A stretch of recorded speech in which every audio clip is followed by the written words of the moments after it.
Mobile phones today are our wallets, they are our offices, and they are even our classrooms. But what if missing one EMI could switch that lifeline off? The Reserve Bank of India is studying that idea. Banks may soon get the power to lock a smartphone bought on credit. The lock would kick in if repayments stop. It's a move that could change how small loans are recovered.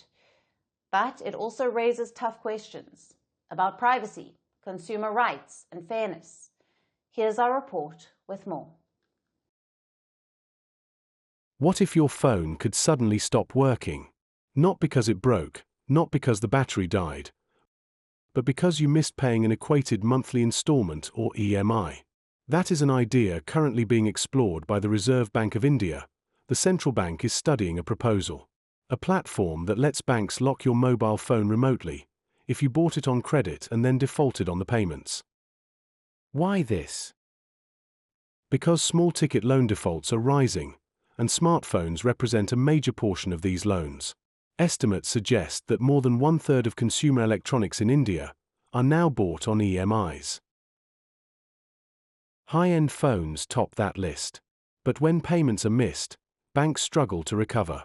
Traditionally, lenders could seize a car or a house. But how do you repossess a phone? It's small and used every day. This is where a digital lock becomes a new kind of collateral. The RBI has emphasized that nothing is final yet. It is still examining the pros and cons carefully.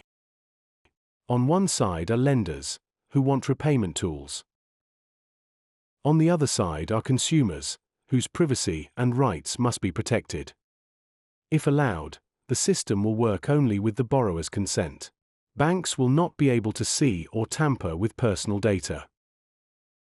They can only make the device inoperable until dues are cleared. But why is this even being considered now? Because India's credit market is evolving rapidly. Take credit cards, for example. Few years ago, lesser number of people used it. Now, the usage has surged. More people swipe or tap for daily needs.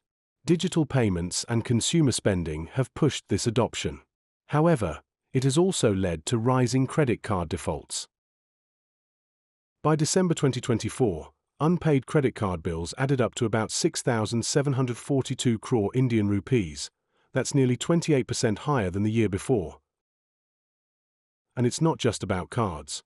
Loan defaults overall hit their highest level in 6 quarters in March. Stress is particularly severe in smaller towns and rural areas. In Tier 3 towns, defaults climbed to 4.2%. In rural areas, it was 4.1%. The hardest hit are young people under 25. Many of them are first-time borrowers. They often take loans without a proper repayment plan. A key reason is the rapid expansion of easy credit in the country. Small loans with instant approvals and limited checks have become common. But repayment discipline has not kept pace. This is why the RBI is reviewing new options, to protect the financial system from risky behavior, to make sure banks don't drown in unpaid loans, and to balance that with the rights of millions of borrowers. The phone locking platform is one possible answer, but it also raises tough questions. Phones are not just gadgets, they are lifelines for work, school, health, and emergencies. Even a short lockout could feel like a disproportionate punishment. So the RBI is proceeding cautiously. It says the consumer's interest is paramount. At the same time, lenders need protection as well.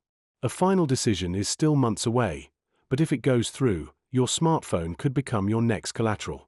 And every missed EMI could come with a bigger consequence, losing access to the device you depend on most.